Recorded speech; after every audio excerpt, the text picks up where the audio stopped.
Magandang araw mga kaibigan.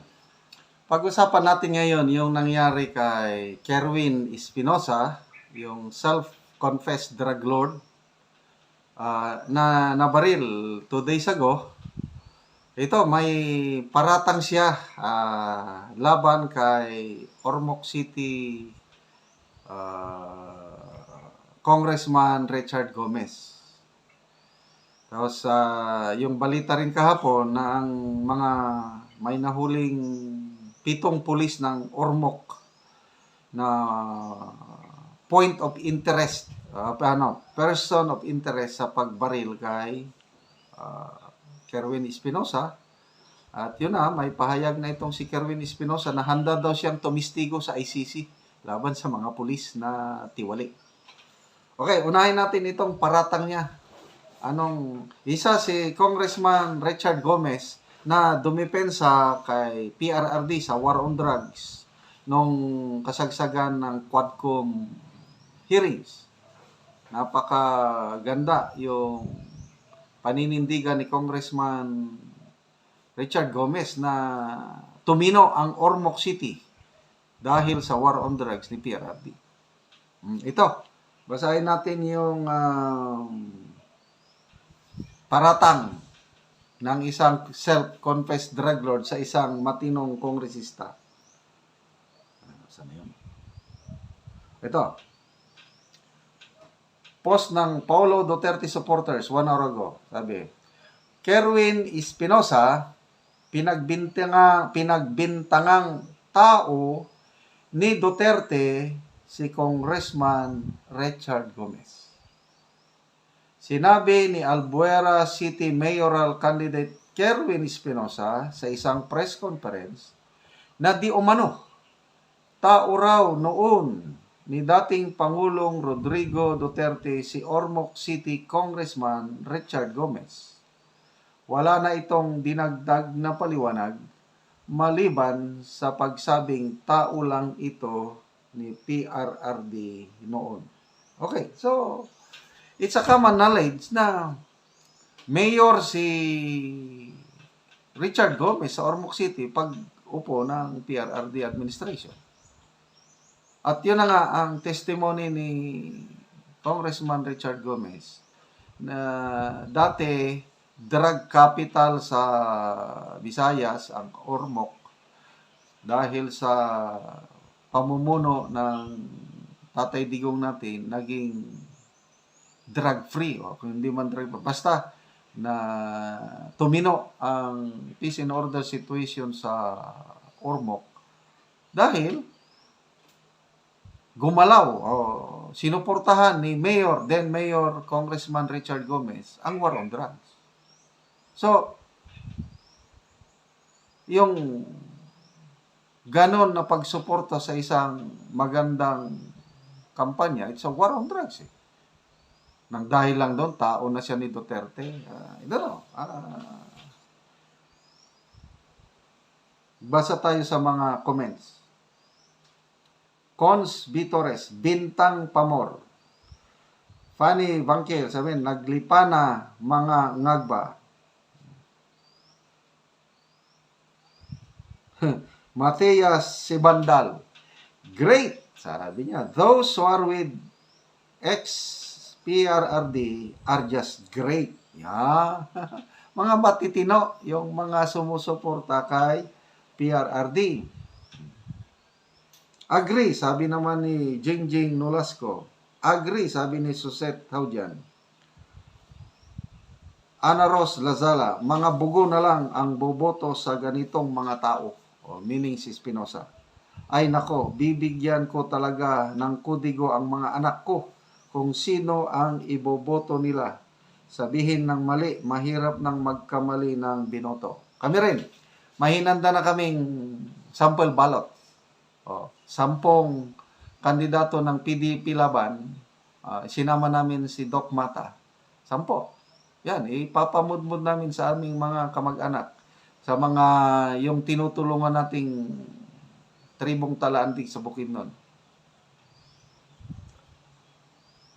Okay, Aiza Aspirin, sabi niya, Kong Richard Gomez, pakikasuhan mo to Isang drug lord gusto magmayor, nagkakalat, galit na galit kay FPRRD kasi drug lord siya.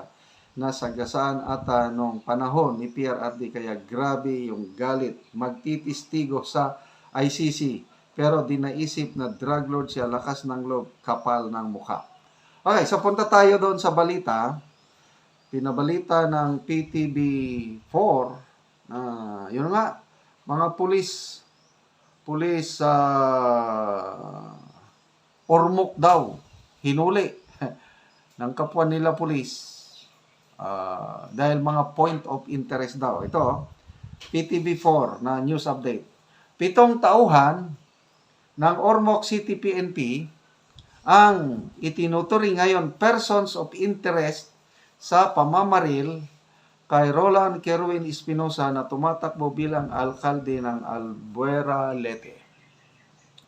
Lumalabas din sa paunang investigasyon na sniper ang bumaril kay Espinosa na ikinasugat ng 2 iba pa. Nako, parang, I don't know, stage play pa ito kasi nga, dati, naghihinga lang. Mamaya, buhay na. Tingnan natin. Kung sniper pa, patay kang bata ka kung sniper ang bumaril.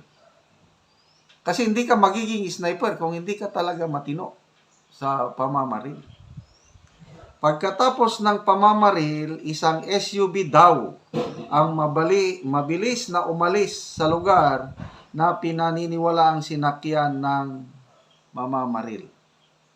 Sinundan ng mga pulis ang kumaripas na sasakyan hanggang sa pagpasok nito sa isang compound kung saan inabutan ng mga operatiba ang 7 tauhan ng Ormoc City Police na pawang mga nakasibilyan. Agad na inaresto ang mga pulis na itinuturing ngayong person of interest, kabilang ang 2 opisyal at 5 non-commissioned officer. Pasado alas 4 ng hapon itong April 10 ng barilin sa gitna. I don't know kung sinong maniwala ito. Ako? Hindi ako maniniwala. Bakit? Kung ako ang pulis, bakit ako gagawa ng ganyan? So, I don't know kung gaano katotoo. Basta ako, hindi ako naniniwala na na-involve ang mga pulis Ormoc. Baka style politika ito para siraan si mga Gomez. Kasi ang mayor doon ata yung wife ni basta gusto nilang sirain ang mga Gomez sa Ormoc. Salamat mga kaibigan sa inyong pagsubaybay sa ating channel. Nakakatulong kayo ng malaki sa tribong Talandig sa Bukidnon dahil ang sweldo natin sa channel na ito is pantulong sa tribo. Namimigay tayo ngayon ng mga yero at pako para ma-repair ang sira-sirang bahay ng tribong Talandig. Panoorin nyo ang video na ito. Ni ang gitagaan na mo ugero. Yan na ning ipaabot sa iyang balay.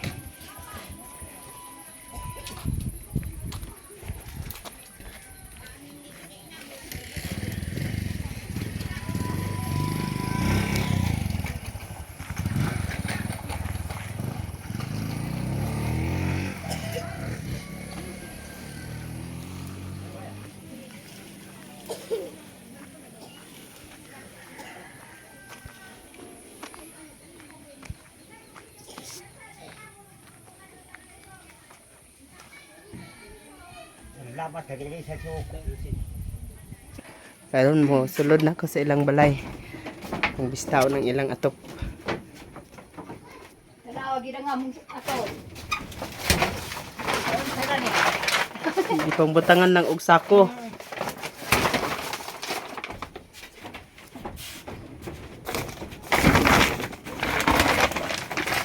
So gitanggal na ni auntie ang sako. Wow, nini. Na ana mayero, abot naman. Salamat yun. Ni sir nga na hinabagan ng bigsin kay tanawa. Naapagid sa ilang higdaanan. Hmm. Muna ni ang ilang higdaanan, dayon muna ni ang mga tulo sa ilang balay. O digid sila ani ka tulong og tarong kung magulan. So karon anti unsa ang imong maistorya bahin sa nahatag sa imong Sin Lansang Paco Vincent. Unsay mong maistorya? Nang pasalamat gyud ko no sir nga aniya nakabot na gyud ang sen nga pasalamat gyud ko sa iya nga king among balay maato pa na gyud nga di na gyud mituruan. Salamat gyud ni sir gyud. Ug salamat sa Ginoo ug sa nangatan-aw sa video. Karon abot ng inyong sin. Mag-atop na mo karon ante. Oo, Oh, salamat gyud. oh, sige ante, salamat. Nagpasalamat si ante sa Ginoo ug sa nagatan-aw sa video sa inyong pagtabang sa ilaha ug karon makaatop na gyud sila. Sige ante, salamat. Salamat.